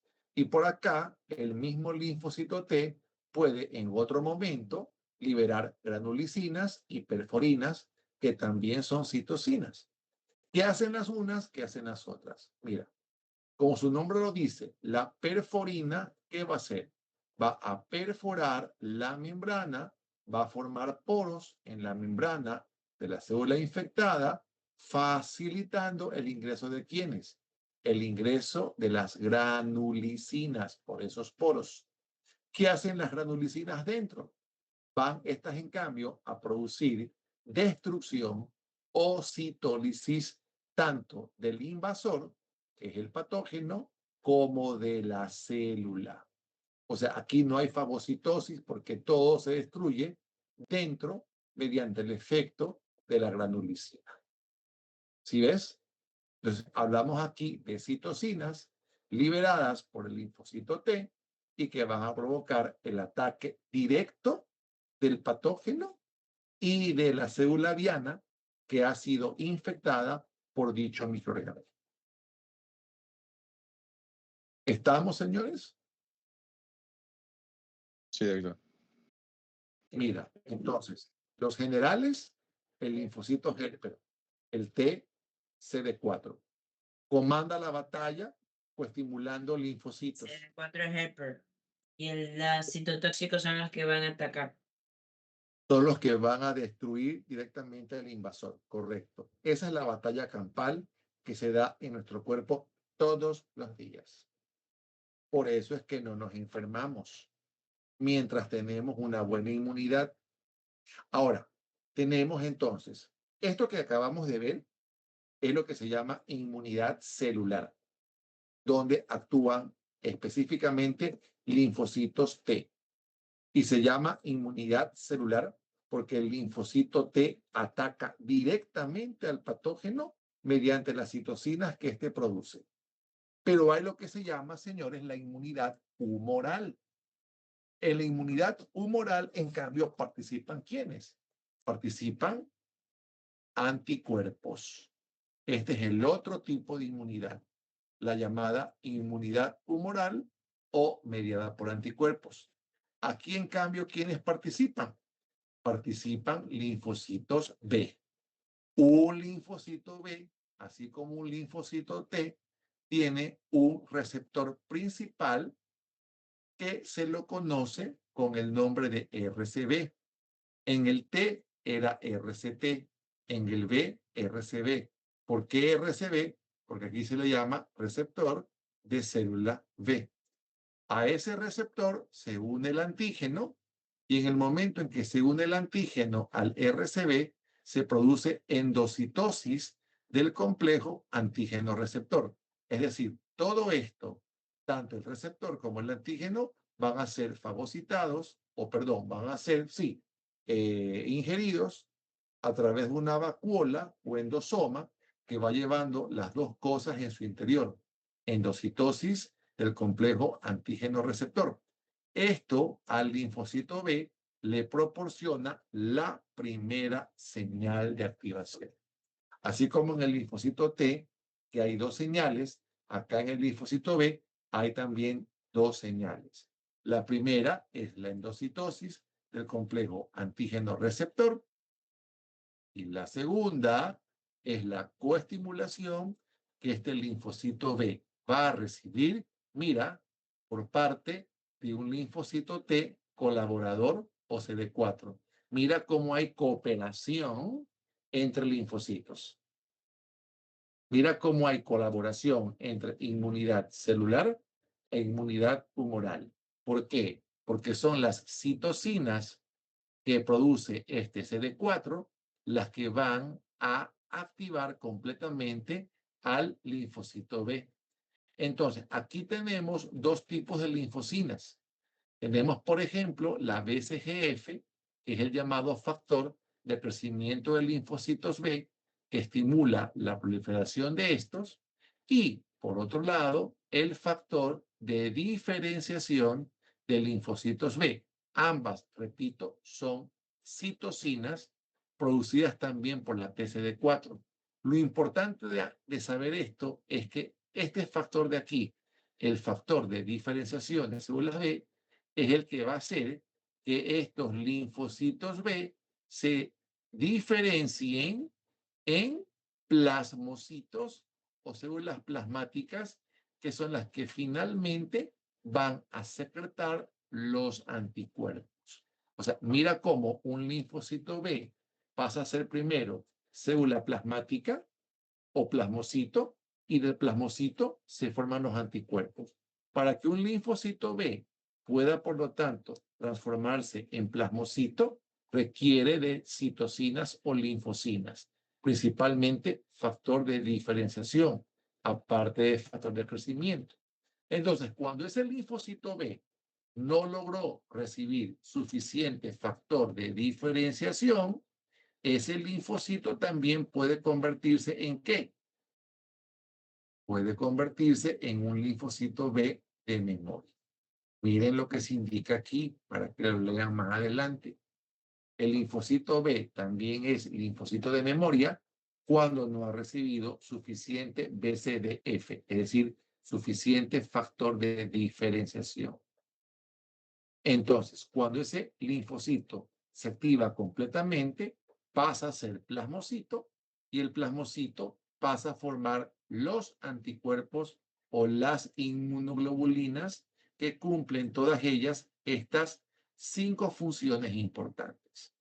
Todo anticuerpo va a ser capaz de neutralizar, en este caso, a los patógenos porque bloquea la adhesión o la entrada de estos a tus células. O sea, el anticuerpo tendría un efecto parecido o similar al interferón, porque interfiere con el ingreso del patógeno al interior de tu célula. Por otro lado, también los anticuerpos tienen la función de aglutinar. Aglutinación, ¿qué quiere decir? Agrupar agrupar patógenos, agrupar microorganismos en un lugar específico del cuerpo para facilitar el ataque de todos estos. Eso se llama, repito, aglutinación. Los anticuerpos, recordemos una vez más al sistema del complemento.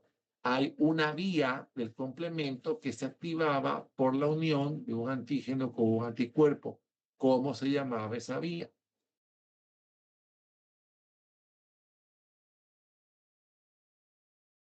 La vía clásica. Correcto. ¿Quién dijo eso? Yo, doctor.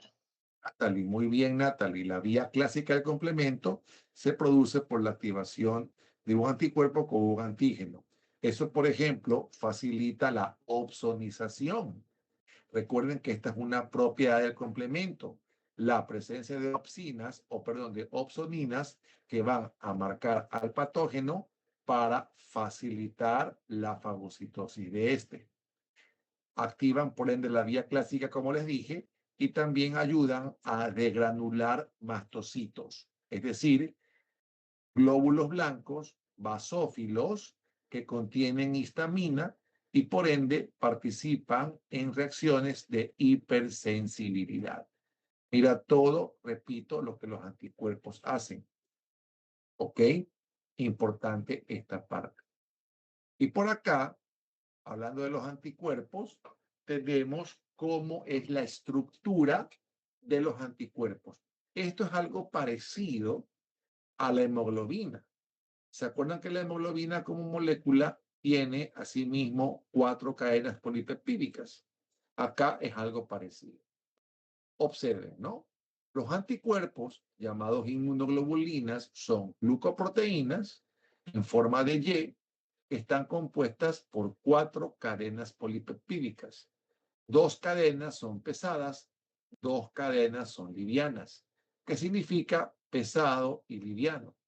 Las cadenas pesadas son pesadas porque están formadas, en este caso, aproximadamente por 450 aminoácidos, mientras que las livianas están formadas por aproximadamente 220 aminoácidos. Es decir, son pesadas porque tienen mayor número de aminoácidos. Livianas tienen menos contenido de aminoácidos. Ambas son cadenas polipeptídicas, es decir, tienen muchos aminoácidos unidos a través de enlaces peptídicos. Ahora, acá podemos ver cómo juntas las livianas y las pesadas forman la estructura tridimensional del anticuerpo. ¿Y qué es lo importante aquí? Ver que cada cadena liviana, por ejemplo, esta se une con una cadena pesada por la presencia de estos puentes que ves aquí en amarillo y que son los llamados puentes disulfuros. ¿Qué es un puente disulfuro? Un puente disulfuro no es otra cosa más que un tipo de enlace químico que está formado por 2 átomos de azufre. Entonces, cada cadena va a estar unida una con otra gracias a los puentes disulfuros. Ahora, observen aquí en el centro algo importante que es la llamada región bisagra. Tenemos, por lo tanto, 4 cadenas polipeptídicas, 2 pesadas, 2 livianas, unidas a través de puentes disulfuros, y por acá, en el centro o porción central de 2 cadenas pesadas, tenemos un área que le brinda flexibilidad al anticuerpo y que se llama región bisagra. ¿Por qué es importante la región bisagra como estructura del anticuerpo? Dice aquí, la flexibilidad de esta región llamada bisagra le permite a los anticuerpos que se puedan unir de forma simultánea, mira acá, a 2 epítopos que pueden estar distanciados entre sí. Es decir, sobre un mismo microorganismo que contiene millones de epítopos, un mismo anticuerpo puede unirse simultáneamente a diferentes epítopos gracias a que el anticuerpo, al ser lo suficientemente flexible, lo hace. ¿Y por qué es suficientemente flexible? Porque posee en la parte central de su estructura esta región. Repito, llamada región bisagra. Ahora, otro punto importante, por si acaso ya estamos terminando, es que dentro de cada cadena hay 2 regiones, es decir, cada cadena liviana y pasada dentro posee 2 regiones. 2 regiones funcionales que se llaman como. Estas que ves acá son las regiones variables y las que están acá más abajo son las llamadas regiones constantes. Regiones variables y regiones constantes. ¿Dónde está la región variable? Como puedes ver tú, en cada cadena, la región variable se encuentra en los extremos. Los extremos de cada cadena poseen lo que se llama la región variable. ¿Y por qué es importante la región variable? Porque la región variable constituye los sitios de reconocimiento antigénico. Aquí es donde se unen los antígenos y van a ser estos reconocidos. Se llama variable también porque es una región que estructuralmente difiere en cada tipo de anticuerpo. Recordemos que hay 5 tipos de anticuerpos o inmunoglobulinas que ya vamos a ver. En cada anticuerpo hay, por lo tanto, una región variable, diferente entre cada uno de ellos. Es la porción, por lo tanto, que reconoce y se une a un antígeno específico. Y acá tenemos la llamada región constante, que como su nombre lo dice, es prácticamente la misma en todos los anticuerpos de la misma clase, pero en cambio es la responsable de la reacción antígeno-anticuerpo. En resumen, la región variable reconoce antígenos, la región constante responde o reacciona cuando se une el anticuerpo con el antígeno. Entonces, por favor, repasen y revisen esto. ¿Cómo está conformado un anticuerpo? Cadenas polipeptídicas pesadas y livianas, unidas por puentes disulfuros. Hay lo que se llama la región bisagra, en el centro de 2 cadenas pesadas, que le brinda flexibilidad o facilidad de unión al anticuerpo con los epítopos del antígeno, y dentro de cada cadena 2 regiones. La variable, que reconoce antígenos, y la constante, que responde o reacciona a los antígenos. Ese resumen está bonito. Por si acaso, como queda grabada la clase, ojalá lo recuerden. Acá podemos ver, por lo tanto, de acuerdo con la región constante, los diferentes tipos de anticuerpos que tenemos. Existen 5 tipos de anticuerpos o inmunoglobulinas. Tenemos, por ejemplo, la inmunoglobulina G, que es la más abundante en sangre, que participa en la opsonización, que activa el complemento y que es la única capaz de cruzar en la madre la placenta para brindarle inmunidad al recién nacido. Tenemos la inmunoglobulina A, que es en cambio la llamada inmunoglobulina de las mucosas, presente en la saliva, en las lágrimas, en la leche materna. La inmunoglobulina M, que es la primera inmunoglobulina que el sistema inmune produce frente a una infección y que participa también en la activación del complemento que vimos la semana pasada. La inmunoglobulina D, que es la más escasa de todas, muy poco hay de esta en sangre.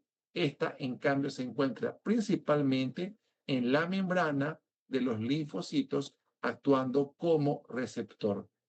El receptor, por ejemplo, de células B, el RCB, es un tipo de inmunoglobulina D. Y por acá tenemos la inmunoglobulina E, que en cambio se asocia a las alergias y a las enfermedades parasitarias, porque esta inmunoglobulina resulta que está presente en los basófilos, que son en este caso los glóbulos blancos, que participan en estos procesos de alergia, induciendo la formación de histamina, serotonina y heparina que vimos en clases anteriores. Y ya, para terminar, me imagino que se están arrancando el pelo algunos, pero ese no es mi problema. Tenemos lo que se llama la cinética de la respuesta inmunitaria. ¿Qué significa el término cinético o cinética? ¿Quién me dice? Movimiento. Correcto.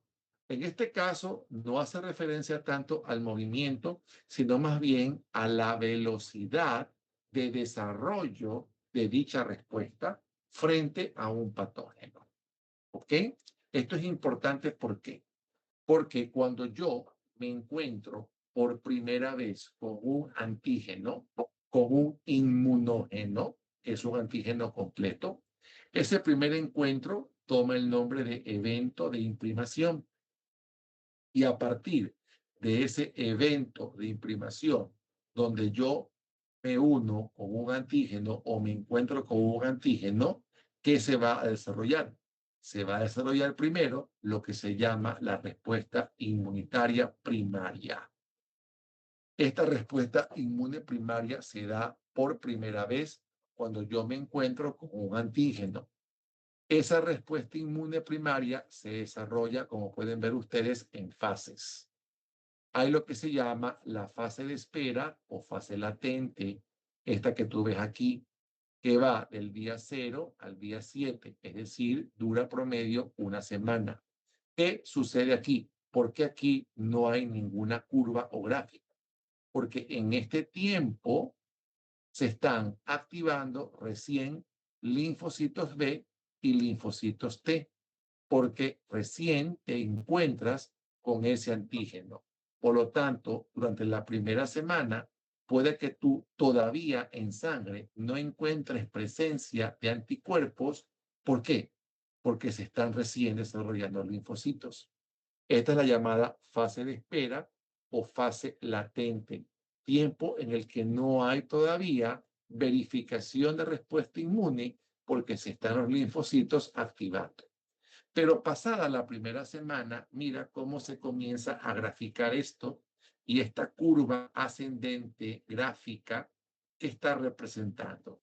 Está representando lo que es la fase exponencial o de incremento, que es cuando tú ya comienzas a ver una cantidad pequeña de anticuerpos circulantes en sangre, principalmente la inmunoglobulina M. ¿Por qué la M? Porque esta es la primera inmunoglobulina, como dije en su momento, que el sistema inmune frente a una primera exposición. Repito, esa es la llamada inmunoglobulina M que se presenta en la respuesta inmune primaria en esta fase exponencial o de incremento que va a promedio del día 7 al día 21. Estamos hablando aquí de cuántas semanas aproximadamente. ¿Quién me dice? 2. 2 a 3 semanas promedio, correcto. Y luego de eso viene la llamada fase de equilibrio o fase de meseta, donde se mantiene la secreción de anticuerpos durante los siguientes 3 a 5 días. Aquí tú puedes encontrar inmunoglobulina M, como también pueden ya presentarse otros anticuerpos como la IgG. Entonces, esta fase de meseta es una meseta, como ves gráficamente, porque se mantiene por un tiempo la producción de anticuerpos, pero luego de eso viene la llamada fase de declinación, que es cuando la cantidad de anticuerpos producidos comienza también a escasear o comienza a disminuir. Mira qué importante esto, ¿no? Entonces, estas fases, repito, corresponden a la respuesta inmune primaria. Si yo en lo posterior me encuentro con el mismo antígeno, ya no se va a desarrollar una respuesta inmune primaria, sino que en ese momento desarrollamos una respuesta inmune secundaria o anamnésica, que es de recordatorio, la cual va a estar conformada por las mismas fases que la respuesta primaria, pero con diferencias. ¿Cuáles son aquí las diferencias entre la respuesta inmune primaria y la secundaria? Primero, como ves tú, la fase latente dura menos tiempo que acá arriba, dura menos de una semana. Fase latente más corta. ¿Por qué es más corta? Porque aquí ya tenemos preformados linfocitos de memoria que quedaron como consecuencia de la respuesta inmune primaria. Como quedaron aquí linfocitos de memoria, por ende, la activación de estos es mucho más rápida que cuando hay recién producción de linfocitos o activación de linfocitos. Entonces, fase latente más corta porque hay producción de linfocitos de memoria. De igual modo, la fase exponencial o de incremento es mucho más rápida, es mucho más alta, hay una mayor cantidad de anticuerpos producidos, la fase de meseta es más prolongada, incluso puede ser de años, donde la persona durante ese tiempo va a quedar con presencia de inmunoglobulinas en sangre, principalmente G, ¿ok? Puede ser G, A o E en vez de M, que es la que se produce principalmente en la respuesta inmune primaria. Por lo tanto, como pueden ver ustedes, las fases son las mismas. Hay también una declinación más lenta. Son las mismas, pero con diferencias en cuanto al tiempo y en cuanto a la potencia o formación de anticuerpos. Entonces, ¿por qué? Dice acá abajo, la respuesta secundaria es más rápida y más potente. Como les dije yo, primero porque hay un mayor número de linfocitos de memoria que se formaron en la respuesta inmune primaria y que acá recién responden. Y por otro lado, dura más tiempo. ¿Por qué? Porque hay una mayor afinidad, en este caso, ¿ya?, de los linfocitos B de memoria con el antígeno. Porque con el tiempo, estos linfocitos B de memoria han experimentado mutaciones somáticas en las zonas donde el linfocito B se va a unir con el antígeno. Por lo tanto, hay mayor afinidad, mayor tiempo de unión del antígeno, en este caso con los linfocitos B. Repetimos una vez más lo importante que es vacunarse, porque las vacunas generan memoria inmunológica, es decir, se generan linfocitos B, linfocitos T. Acá podemos ver un resumen comparativo de las dos respuestas, tanto primaria como secundaria. Acá arriba, las características de lo que vimos acá, que es las fases de la respuesta inmune primaria. En resumen, señores, esta es la velocidad a la cual se desarrollan las respuestas inmunitarias posterior, en este caso, a la exposición con un antígeno en particular. ¿Comentarios? Todo entendido. No, doctor. Un poquito largo. Hay que volverlo a revisar porque se van a olvidar. Hay que volverlo a revisar una y otra vez. Por eso estoy dejando tiempo para el examen, para que se preparen. Llámenlo a Sebastián Álava para que les dé unas pequeñas clasecitas de repaso. Pónganse de acuerdo con él está a disposición. El lunes comenzamos los exámenes, lunes, martes, miércoles, con 2 grupos en cada horario de clase.